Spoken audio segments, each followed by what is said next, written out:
Yo, what's going on, guys? KrispyFlakes here. For today's video, we are going to go through one player every NBA team should already be targeting for a trade. So we are now at that point in the NBA season, just like we kind of know what teams are all about and what their strengths and weaknesses are, and we know what exactly certain players are going to be able to bring to an NBA team. So yeah, this is an article on Bleacher Report by Andy Bailey. Link to the article in the description below. Before we get going on this, if you can please do me a quick favor and drop a like on this video, would be greatly appreciated. And as always, check out my second channel, Extra Crispy, for daily NBA content over there. And yeah, guys, let me know in the comment section below, who is one player realistically that you would like your favorite NBA team to trade for? Let's get going on this. So the first one we have is the Andre Iguodala teams. Just a brief summary right there. Of course, Iguodala is on the Memphis Grizzlies, isn't really playing at all or anything like that. So it seems like the last few years of his NBA career is really being wasted just on a team that doesn't really need him for any reason at all.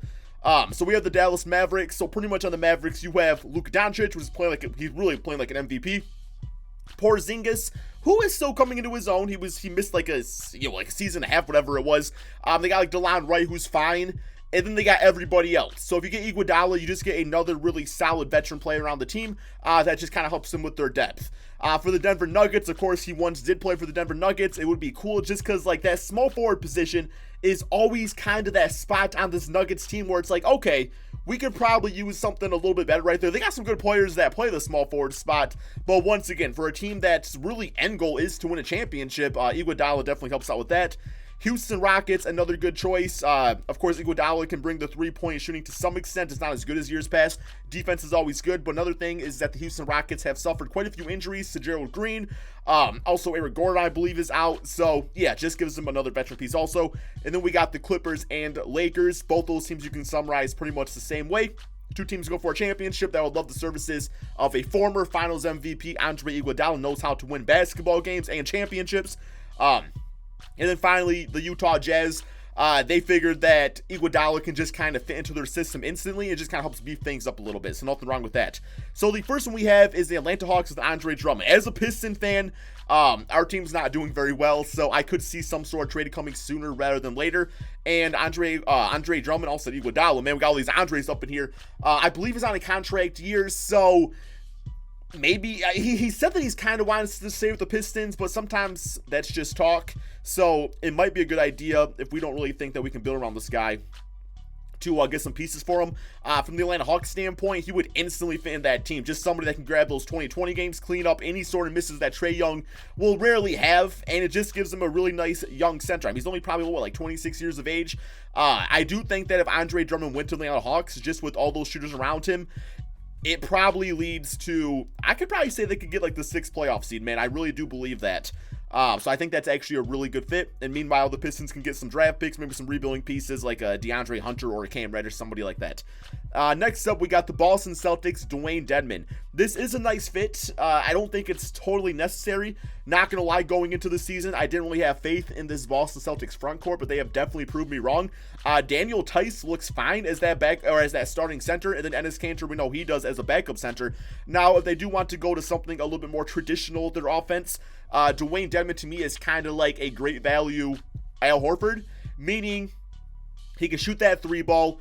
He can play some pretty solid defense. I don't really know what his passing is all about. I don't know if he's really a good passer like Al Horford is, but just somebody that could go at that center spot and they can use him kind of the same way that Al Horford was used. So yeah, they want to, if they're not really happy with how their front court's operating, which I don't see why they wouldn't be because that team's playing great, then yeah, Dwayne Dedmon definitely does help fix that hole, but I don't think it's necessary.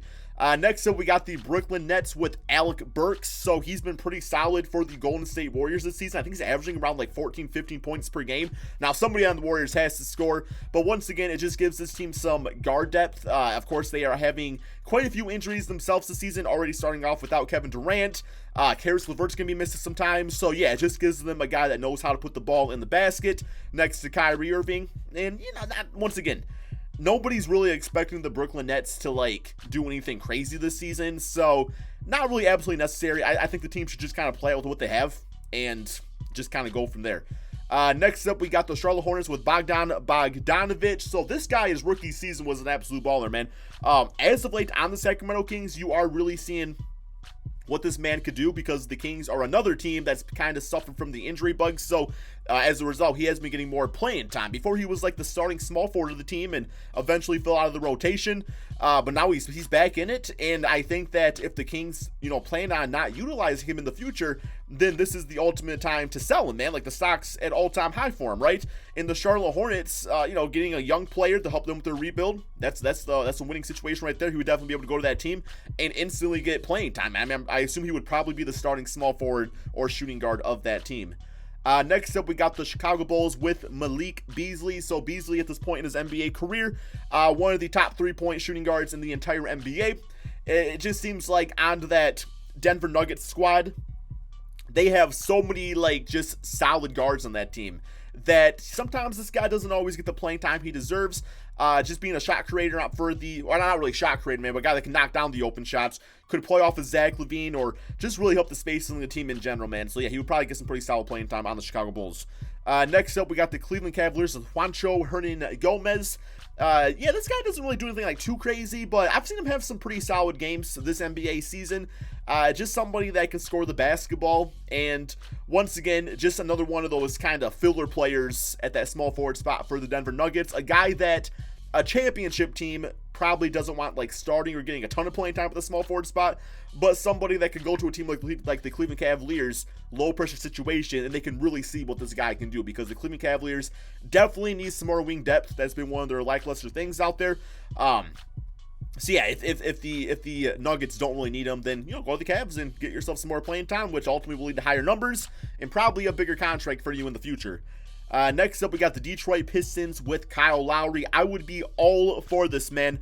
The Pistons have had some injury issues. I know Kyle Lowry has injury issues, but in my opinion, and I'm not really just saying this, guys, I do think that Kyle Lowry is like this era's Chauncey Billups, just a smart basketball player, knows how to make the right pass out there, and that's really what the Pistons lack, is a guy that can score the basketball, but also find the open man. It's like, I love Derrick Rose. I like him better off the bench. That's just kind of how I like him, going against those second units.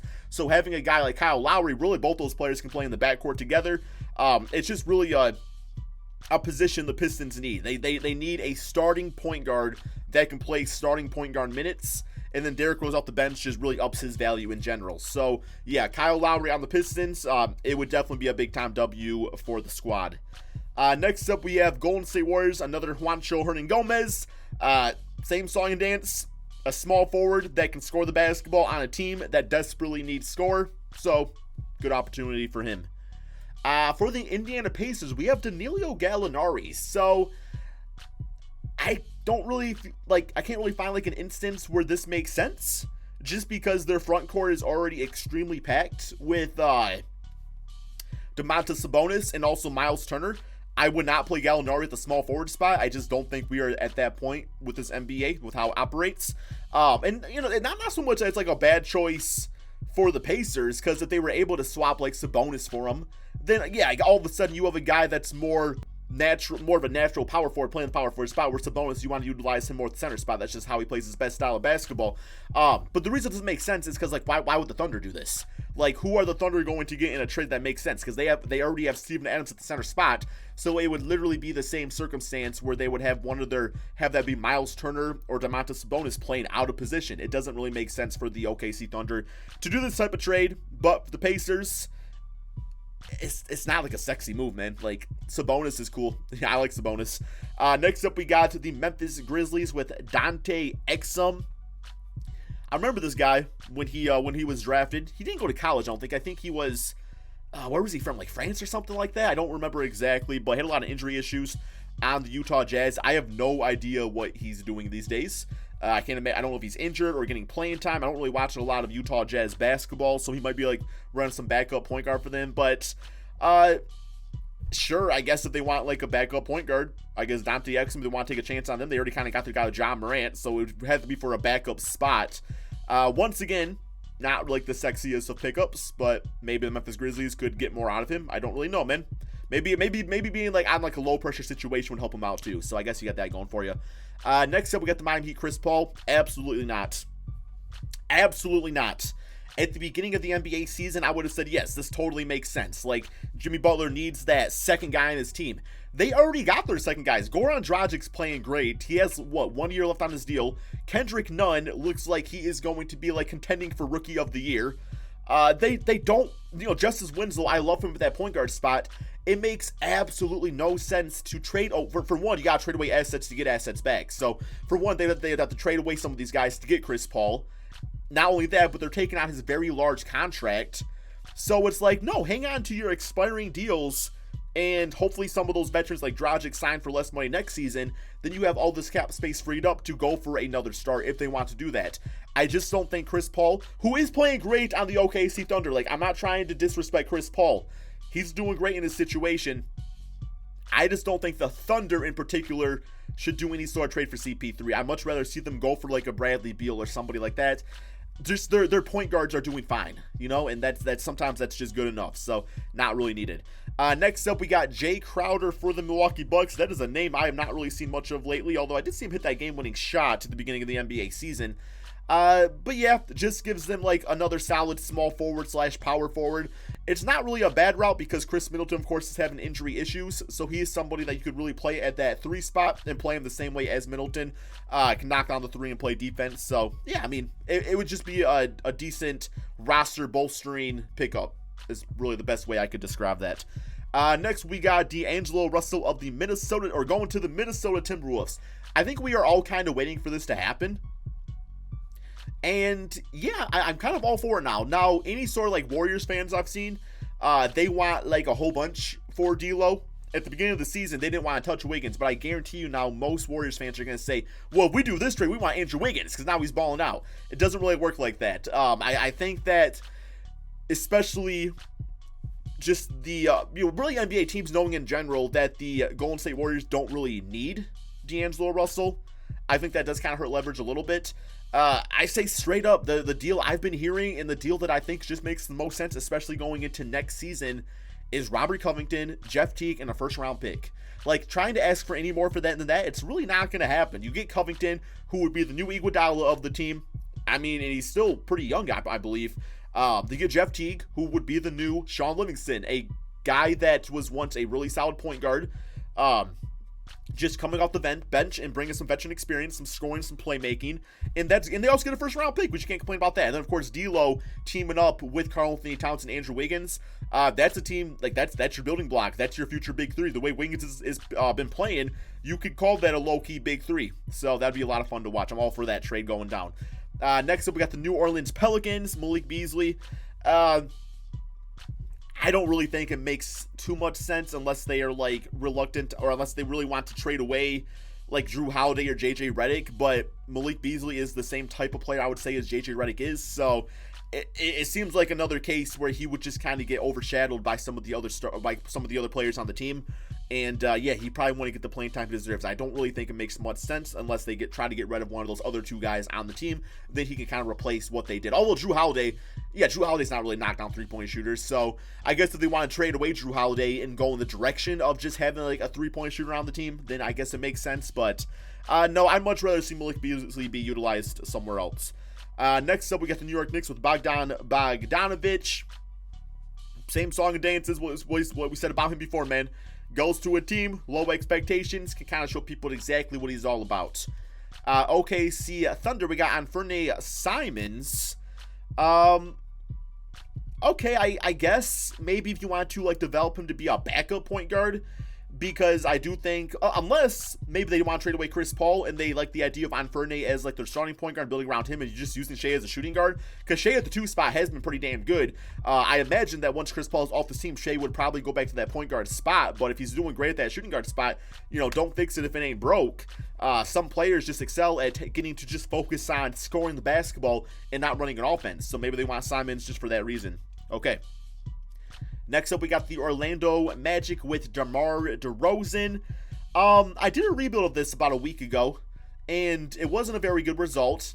Not because of my rebuilding skills. I think I do okay. But just because the spacing would be atrocious, man. It would be absolutely atrocious. You would have DeMar at the 3 spot, and you got Markelle Fultz at the point guard spot. That's not like, that's already just not great. That's not like those two guys could not play off each other.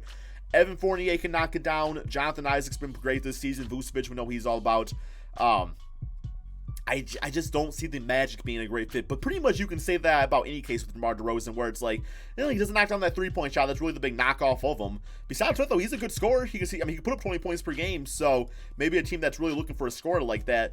Now, I will say, to get a guy like DeMar DeRozan, you are looking at either trading Jonathan Isaac and Aaron Gordon. I don't know if Magic fans are really willing to do that to get the services of DeRozan. Next, we got Doug McDermott of the Philadelphia 76ers. So, yeah, just gives them another bench scorer. A guy that can knock down the three-point shot yet again. Gives them some more floor spacing, which they kind of need at that bench spot. So, yeah, I mean, Dougie McBuckets, we know what he is at this point in his NBA career. A guy that's not going to give you a ton of scoring, but can do it enough where he can be a serviceable bench player. So, just kind of helps bolster up the bench a little bit. Tony Snell to the Phoenix Suns. So watching Tony Snell this season, I actually used to really not like him as a player. I don't know why, I just never did. But no, I'm actually kind of a big fan. He's kind of like a low utilized type of guy that typically knocks down his shots. He doesn't take a lot of them, but he knocks them down when he does. Can get to the basket, play some defense. Yeah, it would just give them another. It would give the Phoenix Suns just really another solid wing player, and you can never have enough of those, right? I'd like to see him more go to like a championship style of team, though, just because I feel like he could help a team like that out a lot. Next up, we got the Portland Trail Blazers with Kevin Love. Yes, that front court has not been great, man. And yeah, they got Carmelo Anthony now. In the 2 games that I've watched him play, it looked like the Melo I expected. You know, going to bring them a little bit of scoring, but kind of struggling with efficiency. At the time being, we've got to give him a few weeks still before we really roast Melo too much about it. But no, Kevin Love just gives him that veteran piece out there, man. We know about Kevin Love on the Portland Trail Blazers. We've talked about this so many times. Could be that great third option.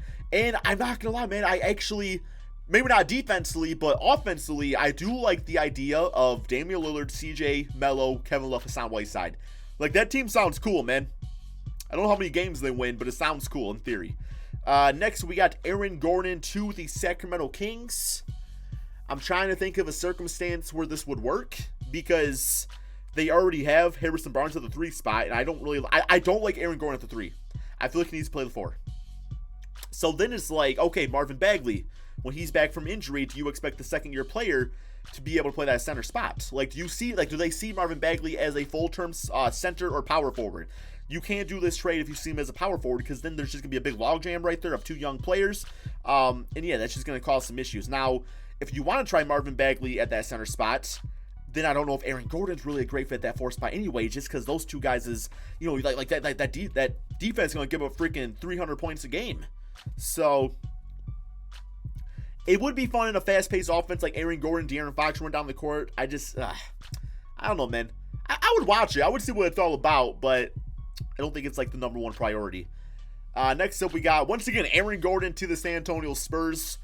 I don't got much more to say about Aaron Gordon here, guys. Gives them a nice athletic player.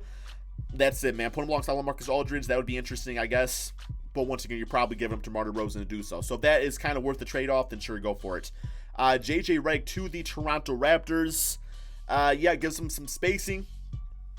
That's it. I mean, we know what JJ Redick is. He's a 3-point shooter, man. He's a winner. He gets to the playoffs. He gets to the playoffs, no doubt. I don't know if the Pelicans are going to make the playoffs this season, but he definitely would make the playoffs again on the Toronto Raptors. He actually made it every single season of his NBA career.